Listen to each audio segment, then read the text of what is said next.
Buenas tardes, ¿cómo están?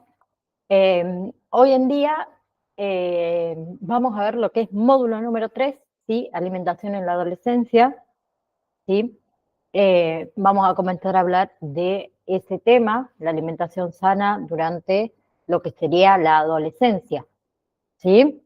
Entonces, podemos decir que hablar, podemos comenzar a hablar, mejor dicho, de que comer sano es importante durante la adolescencia, dado a los cambios corporales que afectan en esta época todas las necesidades nutricionales y dietarias de los individuos, ¿sí? En esta etapa, en realidad, los adolescentes se vuelven más independientes y toman decisiones sobre la comida por sí mismos, ¿sí? Muchos adolescentes también pegan lo que sería el estirón, aumenta su apetito, ¿sí? Y necesitan comidas sanas para satisfacer todas sus necesidades de crecimiento, ¿sí? También es una época donde tienden a comer más comida fuera de casa, si lo comparamos, por ejemplo, con los niños más pequeños, ¿sí? Y acá lo que son sus padres tienen una influencia bastante importante en su alimentación. Bien. Además, una de las preocupaciones, digamos, de muchos adolescentes, una de las preocupaciones comunes es esto de la dieta, ¿sí? Las niñas, por ejemplo, pueden sentir esto de la presión de los padres por ser delgadas y limitar todo lo que sería su ingesta, ¿sí? Y tanto los varones como las mujeres hacen dieta para alcanzar el peso, ¿sí? Ejemplo, para un evento social o para un deporte en especial, ¿sí?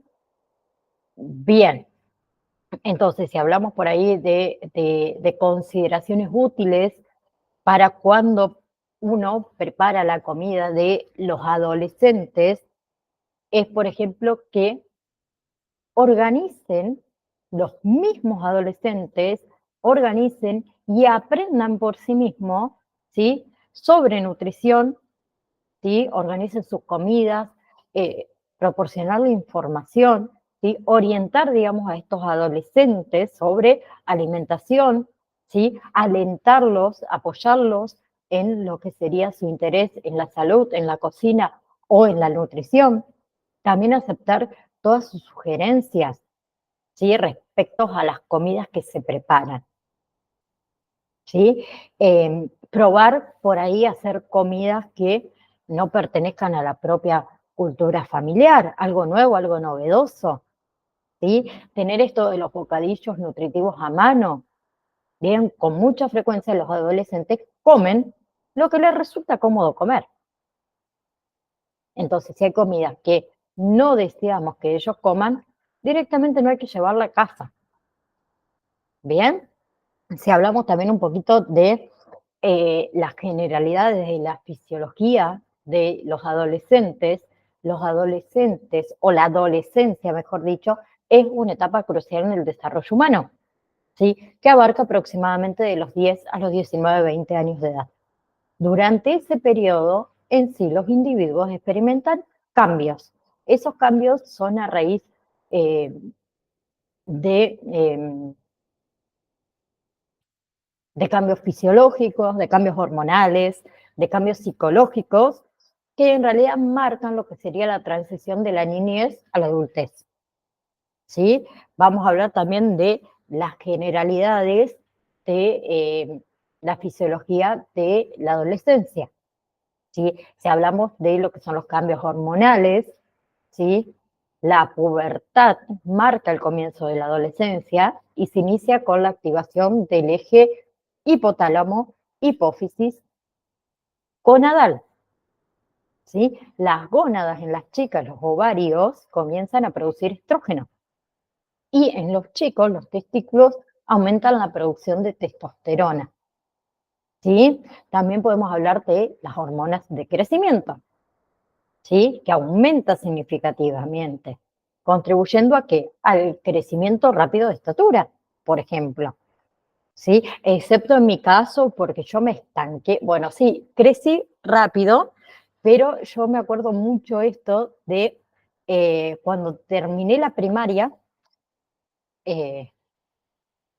yo era la penúltima de la fila. Y en esas vacaciones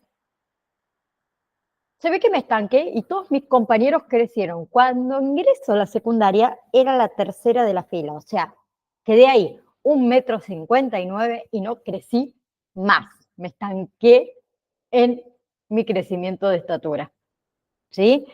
También si hablamos de otras hormonas, tenemos las hormonas tiroideas, ¿sí? Que son importantes para el metabolismo y el desarrollo del sistema nervioso central. ¿Sí? Hablando del crecimiento estatural, tenemos esto de, como les dije antes, el estirón de crecimientos, donde los adolescentes experimentan un rápido aumento de crecimiento en la estatura, ¿sí? Con una tasa de crecimiento que alcanza su pico durante lo que es la pubertad, ¿bien? Y, por ejemplo, las chicas suelen tener su estirón de crecimiento antes que los chicos, ¿sí? Después tenemos todo lo que es el desarrollo muscular y esquelético. Con respecto a la masa muscular, hay un aumento también significativo, especialmente en los varones, debido a la testosterona, ¿sí? También hay un incremento de la mineralización ósea, ¿sí? Que es crucial para prevenir enfermedades como es la osteoporosis en la vida adulta, ¿sí? Si hablamos de el desarrollo sexual, ¿sí? Caracteres sexuales secundarios, podemos hablar de en las chicas el desarrollo de los senos, el ensanchamiento de las caderas, la aparición del vello púbico, del vello axilar. En los chicos el crecimiento del falo, el pene y de los testículos, la aparición del vello facial y corporal, los cambios en la voz, ¿sí? En las mujeres podemos hablar del ciclo menstrual, la primera menstruación, ¿sí? Que en realidad la primera menstruación se llama menarquía, que marca ese hito importante en el desarrollo productivo de las chicas. Bien, también sufren cambios cognitivos y emocionales, ¿sí? En el desarrollo del cerebro, por ejemplo, en la corteza prefrontal, en la corteza prefrontal, ¿sí? Que continúa en realidad desarrollándose, ¿sí? Y en realidad es la responsable de funciones como el control de impulso, la toma de decisiones, la planificación a largo plazo, ¿sí? También tenemos a la amígdala acá, que es la implicada de las respuestas emocionales, ¿sí? ¿Qué es lo que puede explicar los cambios de humor que sufren los preadolescentes y adolescentes? ¿Sí? Y la amígdala es la mayor, tiene mayor intensidad emocional, como les dije recién, durante la adolescencia, ¿sí? También tenemos esto de la búsqueda de identidad. Los adolescentes comienzan a explorar, comienzan a definir su identidad personal y social, ¿sí? Tienen mayor deseo de independencia, de tomar decisiones propias, ¿sí? Ya si hablamos de las consideraciones nutricionales y de salud, ¿sí? Hablamos de los requerimientos nutricionales. Y ahí tenemos todo lo que son las calorías y los nutrientes, ¿sí?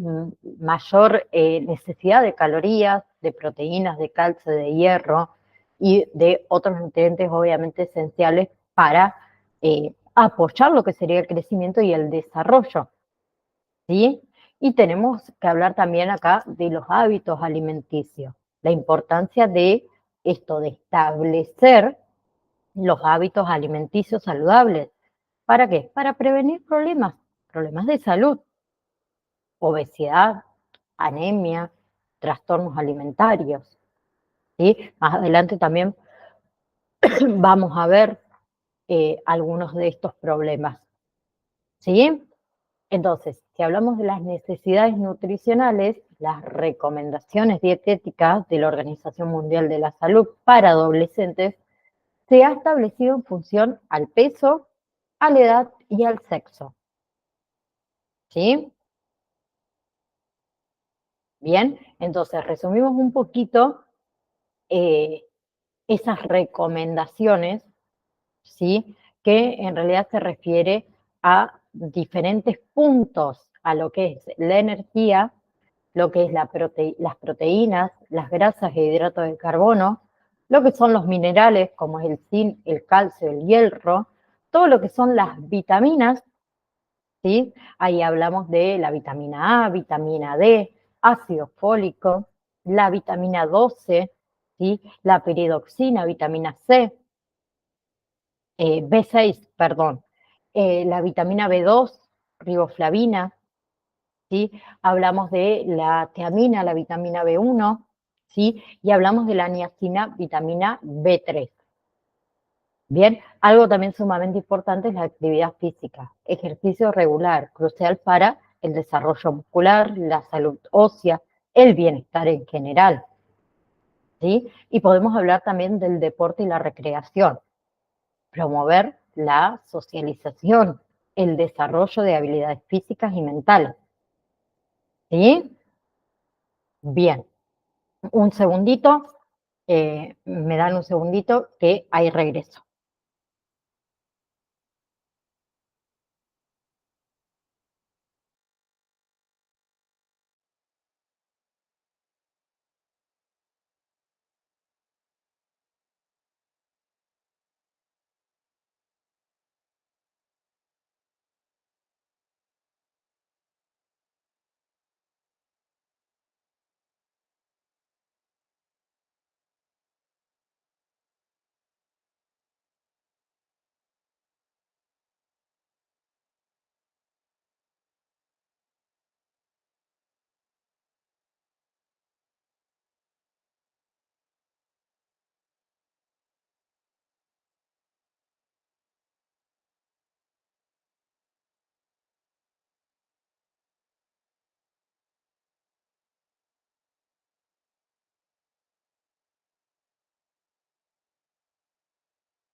Bien, perdón, mil disculpas.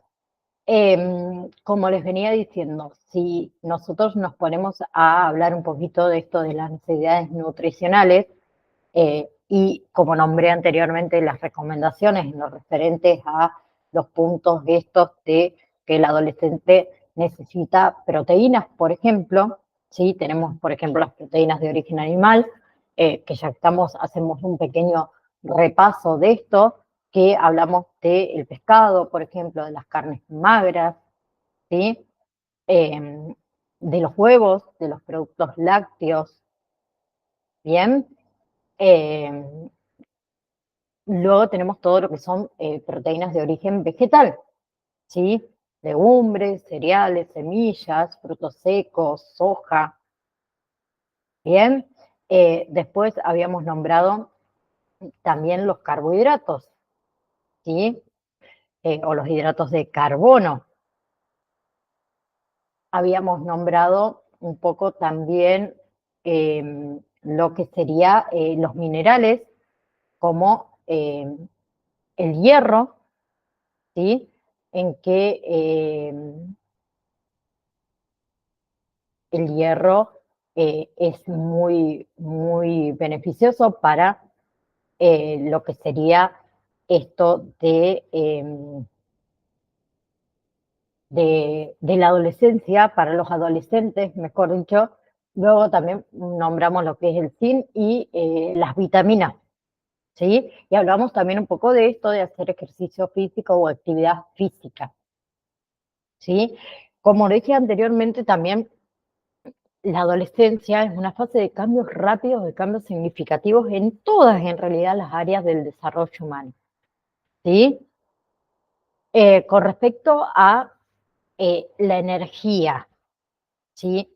Los requerimientos, digamos, calóricos en la adolescencia son superiores que en las otras edades, ¿sí? Entonces hay que tenerlo en cuenta eso, ¿sí? Y se puede estimar por el método factorial que supone la suma de lo que sería el metabolismo basal, ¿sí? la actividad física que haga, ¿sí? Y lo que sería la termogénesis inducida por la dieta y el costo o el coste energético del crecimiento, ¿sí? Y la oposición de nutrientes, ¿sí? En realidad las diferencias de las necesidades energéticas pueden ser muy amplias, pueden variar, ¿sí? Dependiendo de la velocidad, por ejemplo, del crecimiento, del sexo, ¿sí? De la actividad física que haga, ¿sí? Si nosotros nos basamos en estos últimos dos factores, que sería la velocidad del crecimiento y el sexo, ¿sí? Condiciona mucho lo que es el metabolismo basal. El metabolismo basal, digamos, al gasto de energía necesaria, ¿cómo se saca? Al gasto de energía necesaria para mantener las funciones vitales, ¿sí? En realidad se lo denomina metabolismo basal o tasa metabólica basal, ¿sí? Que en realidad representa entre un 50 y un 70% del gasto energético total, ¿sí? Y en realidad hay una forma aproximada de cálculo, ¿bien?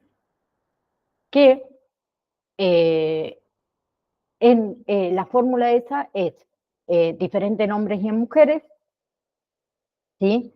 En hombres es una fórmula que se hace de la siguiente manera. Se hace 66,473 más, ¿sí? Eh, paréntesis, 13,751 por los kilogramos de la persona, se cierra paréntesis, más 5,0033 por la estatura de la persona en centímetros, se cierra paréntesis, menos 6,57 por la edad de la persona y se cierra paréntesis. Y ahí te da el metabolismo basal. En las mujeres la fórmula es 665,51 más paréntesis 9,463 por los kilogramos del individuo, se cierra paréntesis más, se abre paréntesis de nuevo, 1,8 por la estatura en centímetros, se cierra paréntesis menos 4,6756 por los años y se cierra el paréntesis. Así es la fórmula en realidad para saber metabolismo basal o gasto energético en realidad total. ¿Sí? Luego hablamos un poquito de las proteínas que necesitan los adolescentes, ¿sí? Que se establece en realidad ese requerimiento en función de las necesidades para mantener el componente corporal proteico y obtener lo que sería el crecimiento adecuado, ¿sí? Ustedes en su material de estudio tienen una tabla, ¿sí? Que son datos en adolescentes que se basan en estudios realizados en diferentes edades, ¿sí? Nosotros nos vamos a basar en estas edades que varían de los 9 años hasta los 19 años, ¿sí? Con respecto a las proteínas. Bien. Y lo que sería el límite máximo establecido, ¿sí? También está ahí. Las necesidades entonces de proteínas está influenciada también por el aporte energético y por otros nutrientes, ¿sí? Y por la calidad de proteínas ingeridas. Bien, se supone que las proteínas deben aportar entre un 10 y un 15% de las calorías de la dieta, ¿sí? Y contener también suficiente cantidad, ¿sí? Que tengan alto valor biológico. Bien, si nos guiamos de la tabla que ustedes tienen, van a ver que está dividida en las edades y las proteínas que se deben consumir por gramo al día, ¿sí? y está dividido entre mujeres y varones, chicas y chicos, ¿sí? Y por edades. Esas edades varían de los 9 a los 13 años, de los 14 a los 18 años y adultos mayores de 19 años. ¿Bien? Basándonos en las chicas en la edad de 9 a 13 años, el aporte de proteínas por gramo al día sería de 34, ¿sí? Continuando con las chicas de 14 a 18 años, las proteínas por gramo por día, 52 gramos, ¿sí? Y en adultos mayores de 19 años, en chicas, de proteínas gramos por día, son 56, ¿sí? Pasamos a lo que son los varones, los chicos, ¿sí? En edades de 9 a 13 años, un aporte de proteínas diario de 34 gramos. En chicos de 14 a 18 años, un aporte de proteínas al día de 46 gramos. Y en adultos mayores de 19 años, también el aporte de proteínas al día son 46 gramos. ¿Sí? Ya pasando a lo que son los carbohidratos y las grasas, eh, digamos, su alto contenido energético, ¿sí? Las hace impredecibles en la alimentación de los adolescentes, ¿sí? Porque ellos tienen una elevada necesidad de calorías, ¿bien? Entonces, proporcionan las grasas y los carbohidratos, ácidos grasos esenciales, que les permite esto de la absorción de las vitaminas liposolubles, ¿bien? Y todo lo que son las recomendaciones en la adolescencia son muy similares también en las otras edades, ¿bien? El objetivo es prevenir enfermedades cardiovasculares. Bien, entonces todo lo que es el aporte de energía procedente de las grasas, ¿sí? Debe ser aproximadamente de un 30 a un 35% del total diario. Bien, si hablamos de los carbohidratos, ¿sí? En realidad los carbohidratos deben presentar entre un 55 y un 60% del aporte calórico total, ¿sí? Eh, con una importante fuente de fibras, ¿sí? Los hidratos de carbono simples en realidad no deben ser sustituidos. Bien.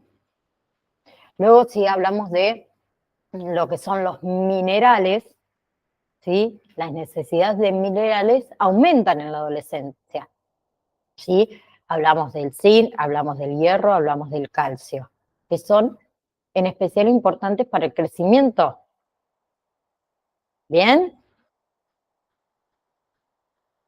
Bien, hay datos en realidad sobre estos minerales que no son muy precisos, son los datos sobre el requerimiento. Bien, eh, en realidad las recomendaciones se formulan por el análisis de ingesta, ¿sí? Y en la extrapolación de las necesidades del adulto. Bien, hay cifras recomendadas que se las puedo nombrar, que pasa muy parecido a la tablita que ustedes tienen sobre las proteínas, ¿sí? Está dividido por edades, bien, eh,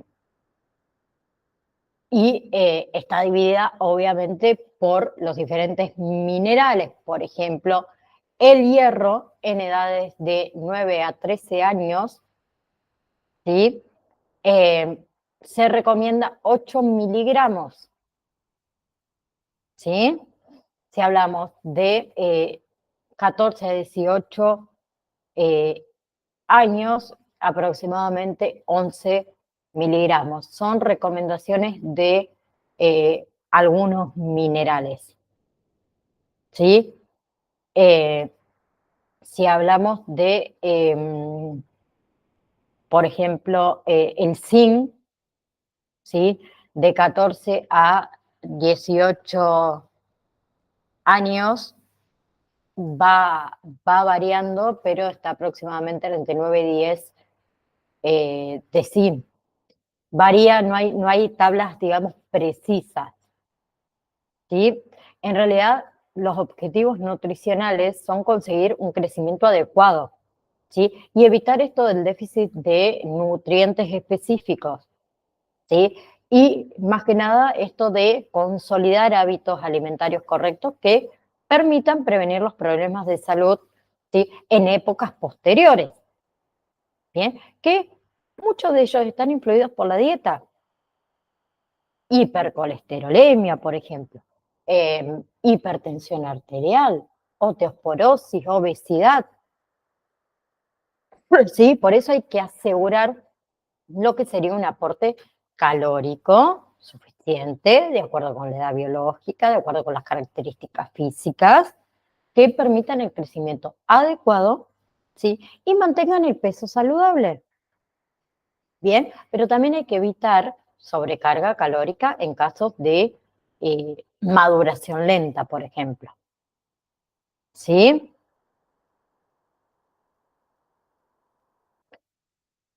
Bien. Eh, Algo que no se recomienda o no se aconseja, ¿sí? Eh, el consumo de la grasa visible de las carnes, el exceso de embutidos, ¿sí? En realidad, ¿qué se recomienda? El aumento de la ingesta de pescados ricos, ¿sí? En grasas poliinsaturadas, bien, eso se recomienda. Se debe potenciar el consumo de aceite de oliva, por ejemplo, ¿sí? Que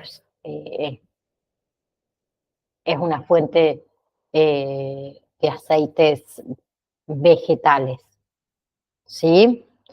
Eh, los productos, por ejemplo, de bollería industrial, ¿sí? Elaborados con grasas saturadas, también deben restringirse, ¿sí? El consumo, por ejemplo, de 3 huevos a la semana permite no sobrepasar las recomendaciones de ingesta del colesterol, ¿sí? Hay un montón de cosas que podemos tener en cuenta. Bien, puede haber también una deficiencia o un exceso nutricional, ¿sí? Por eso las dietas deben ser diversas, deben ser variadas, que haya alimentos de todos los grupos, ¿sí? Eh, Hay que moderar también esto del consumo de proteínas, ¿sí? Eh, que procedan de ambas fuentes también, vegetal y animal. Potenciar esto del consumo de cereales, de legumbre, ¿sí? Eh,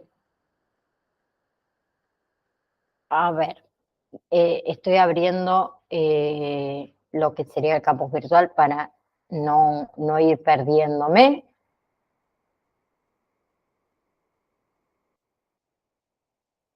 Bien, estaba bien. Entonces, para fomentar, por ejemplo, el consumo de cereales, con que de cereales hablamos de la pasta, el arroz, el pan, fomentar el consumo de frutas, ¿sí? Preferentemente si son frutas frescas, ¿sí? De verduras, de tubérculos, de hortalizas, de legumbres, ¿sí? Hoy muchos niños, muchos adolescentes también, no comen verduras, no comen hortalizas, ni hablemos de los tubérculos, de las legumbres, ¿sí?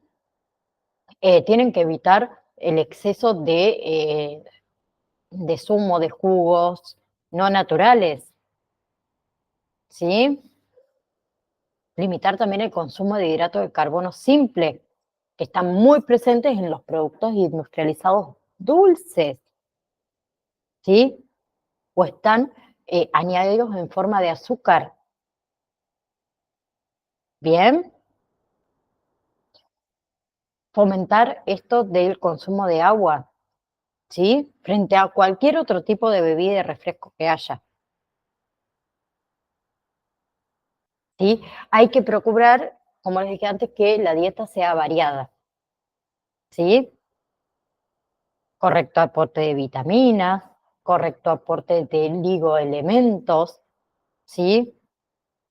Como la fuente de vitaminas liposolubles, ¿sí? Fomentar esto del consumo de hortalizas, de verdura, en particular las de hojas verdes, los aceites vegetales, el huevo, los productos lácteos, no los productos lácteos descremados, ¿sí? Por ejemplo, el hígado es muy rico en vitamina A, aporta hierro también, ¿sí? Las distintas vitaminas hidrosolubles, ¿sí? Que las encontramos en verduras, las encontramos en frutas, en hortalizas, en cereales, ¿sí? En carnes, en frutos secos, ¿sí? Cubrir, digamos, las necesidades de calcio, también necesarias, ¿sí? Con un aporte de leche o derivados de la leche en una cantidad superior a 500 y 700 mililitros al día, ¿sí? El consumo, por ejemplo, de carne, principalmente las carnes rojas, ¿sí? Es fuente de hierro, de fácil absorción, ¿sí? Mientras que, por ejemplo, las verduras, las hortalizas, los cereales, la biodisponibilidad es muchísimo menor. Bien, el consumo de productos marinos de mar, ¿sí? Bien, eso impide el déficit, ¿sí? A ver, em, pocas veces al mes, ¿sí? O pocas veces por semana, eh, solemos planificar nuestras comidas, si hablo en general, ¿sí? Que nuestras comidas sean variadas, carnes, huevos, ¿sí? Pescado, queso, aceite de oliva, frutas, verduras, legumbres, ¿sí? Frutos secos, nueces, pan, pasta, arroz, ¿sí? Cereales, creo que semillas, ¿bien? Hay que hacer una dieta variada, una dieta que sea equilibrada, ¿sí? Yo siempre lo digo y lo voy a seguir repitiendo hasta el último día. Eh, Hablo más por las mujeres, que son las que por ahí solemos estar en la casa, o la tarea está de cocinar más en adolescentes, niños, eh, que no tenemos tiempo, o no creemos que no tenemos tiempo, porque hay que llevar a los chicos a la escuela, porque hay que salir a trabajar, porque hay que limpiar la casa, porque hay que lavar la ropa. Entonces, vivimos a las apuradas, ¿sí? Eh, que es sumamente entendible que uno por ahí no tenga a lo mejor el tiempo suficiente para la elaboración de una buena dieta, ¿sí? Pero como lo digo siempre, hoy en día tenemos esta gran posibilidad que son las heladeras, que la gran mayoría viene con freezer, y podemos tranquilamente, ¿sí? Tener o comprar lo que se va a consumir en la semana, ¿sí? Y tenerlo o precocido o ya preparado para cocinar en el freezer, ¿sí? Eso nos aporta un tiempo crucial a la hora de cocinar, ¿sí? Pues no vamos a tener que estar, por ejemplo, pelando las verduras, hirviendo verduras y demás. Si ya la tenemos preparadas, ¿sí? Bien.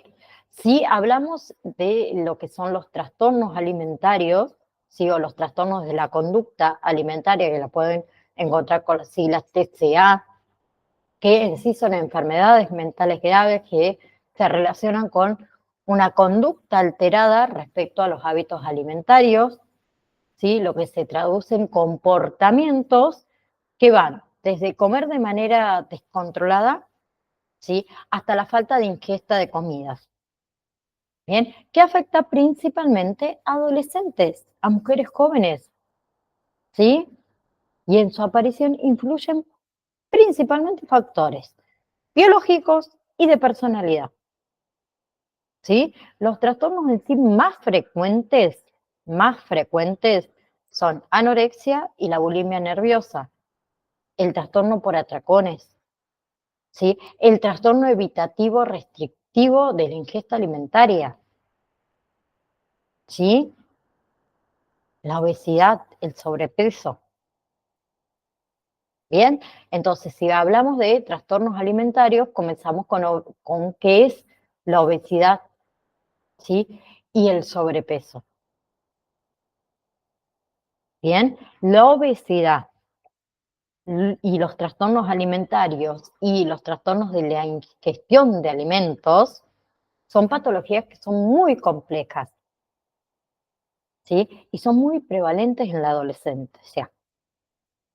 Bien, se ha demostrado que la obesidad en sí es un factor de riesgo para el trastorno por atracón, ¿sí? La bulimia nerviosa, bien, y también los trastornos de ingestión de alimentos, ¿sí? Que lo pueden encontrar con las siglas TAI. Bien, la obesidad es una enfermedad que tiene múltiples causas, ¿sí? Es un desequilibrio entre la ingesta y el gasto energético.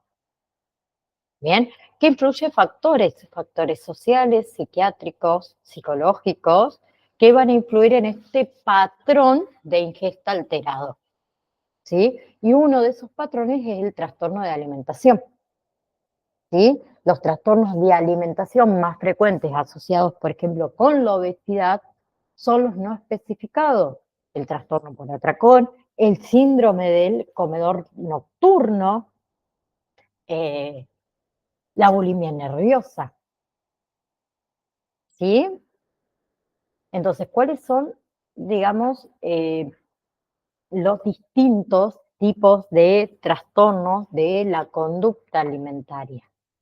¿Sí? Los tipos más frecuentes de trastorno de la conducta alimentaria, como dijimos antes, es el trastorno por atracón, el trastorno por evitación y restricción de la ingesta, la anorexia nerviosa, la bulimia nerviosa, ¿bien? Por ejemplo, lo que es la anorexia nerviosa, las personas con anorexia nerviosa comen muy poco a propósito, ¿sí? Lo que hace que tengan un peso corporal muy bajo, ¿sí? Tienen un miedo muy intenso al aumento de peso, ¿sí? Un miedo muy intenso a verse gordo o gorda, ¿sí? O con sobrepeso o con obesidad.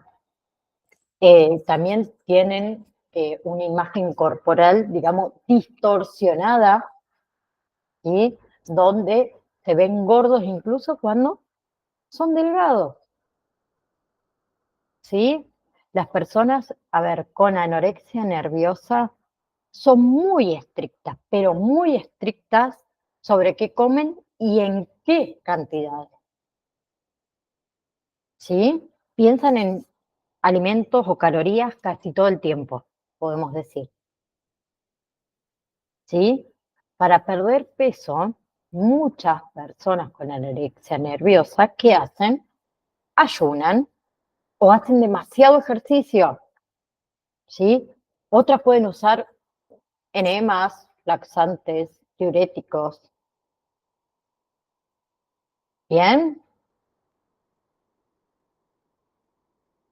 Bien. Si nos basamos en la propuesta por la DSM, 5, el Manual de Diagnósticos y Trastornos Mentales de la Asociación Panamericana. La propuesta dice que ellos tienen una restricción del consumo energético relativo a los requerimientos que conllevan un peso corporal marcadamente bajo, ¿sí? Un peso entonces marcadamente bajo es definido por un peso que es inferior al mínimo normal o para niños y adolescentes inferior a lo que mínimamente se espera para su edad y para su estatura. ¿Sí? Es un miedo intenso a ganar peso o a convertirse en obeso o una conducta persistente para evitar ganar peso, ¿sí? Incluso cuando están debajo del peso de lo normal, ¿sí? Perdón. Es una alteración en lo que es la percepción del peso, ¿sí? O la silueta corporal, ¿sí? Hay una exageración de su importancia en la autoevaluación o la persistencia negativa al peligro que comporta el bajo peso corporal actual, ¿sí? Y después tenemos la anorexia nerviosa, según los criterios actuales, que es el rechazo a mantener el peso corporal igual, ¿sí? O por encima del valor mínimo corporal, ¿sí? Considerado para su edad y para su talla, por ejemplo, una pérdida de peso que da lugar a un peso inferior al 85% del esperable, o lo que sería un fracaso en conseguir el aumento de peso normal durante el periodo de crecimiento, dado como resultado un peso corporal inferior al 85% del peso esperado, ¿sí? Según los criterios actuales, entonces, una alteración en la percepción del peso o la silueta corporal, ¿sí? Es una exageración, ¿sí? En la autoevaluación negativa, ¿sí? De ese peligro que comparte el bajo peso corporal. Y según ellos, en las mujeres, ¿sí? Postpuberales, hay una presencia de amenorreas, ¿sí? Ejemplo, esto de la ausencia de los ciclos menstruales, ¿sí? De al menos 3 ciclos menstruales consecutivos. Bien, y por otro lado, tenemos la bulimia nerviosa, ¿sí? Donde las personas con bulimia nerviosa comen demasiado y sienten que pierden el control y no pueden dejar de comer, ¿sí? Que en realidad se llama trastorno por atracón. Bien, las personas con bulimia nerviosa también hacen cosas para compensar el exceso de comida. Por ejemplo, esto de vomitar a propósito después de comer en exceso, que se denomina purga, ¿sí? El uso de laxantes, de diuréticos, de pastillas para bajar de peso, ¿sí? De ayunar o hacer mucho ejercicio para evitar el aumento de peso, ¿sí? Son personas que se juzgan mucho a sí mismas basándose solo en su aspecto corporal y en su peso. Bien, las personas con bulimia nerviosa, entonces comen mucho, ¿sí? Eh, Comen muchísimo más de lo que come, digamos, la mayoría de la gente, ¿sí? Si una persona se da atracones y se purga, digamos, con regularidad, ¿sí? Eso puede ser un signo de bulimia nerviosa, ¿sí? A diferencia de la gente con anorexia nerviosa, que está muy baja de peso, las personas con bulimia nerviosa pueden estar delgadas, ¿sí? Pueden tener un peso corporal promedio o pueden tener también sobrepeso, ¿sí? Y estos individuos con bulimia nerviosa también suelen ocultar sus atracones y sus purgas. Bien, si hablamos de la bulimia nerviosa según los criterios actuales, tenemos que la presencia de atracones recurrentes, ¿sí? Forma parte de la bulimia nerviosa. Un atracón se caracteriza por un lado, la ingesta de alimentos en un corto espacio de tiempo, ¿sí? Por ejemplo, 2 horas en cantidades superiores a lo que la mayoría de las personas eh,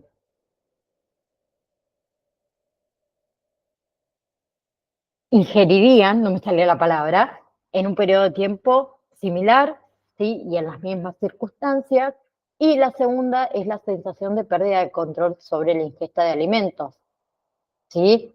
Por ejemplo, no poder parar de comer o no poder controlar la cantidad de comida que se está ingiriendo.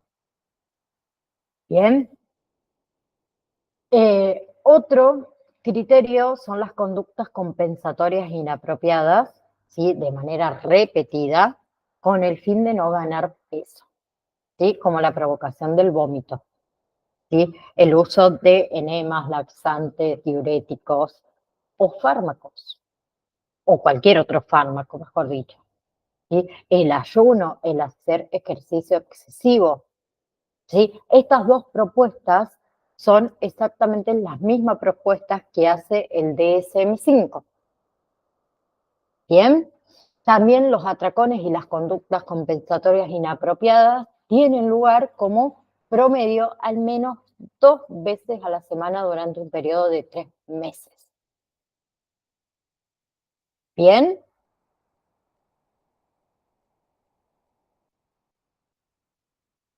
bien. En el manual de diagnóstico, en el DSM-5, con respecto a esto, dice que los atracones y las conductas compensatorias inapropiadas tienen lugar como promedio al menos 1 vez a la semana durante un periodo de 3 meses. ¿Sí? Bien. Eh,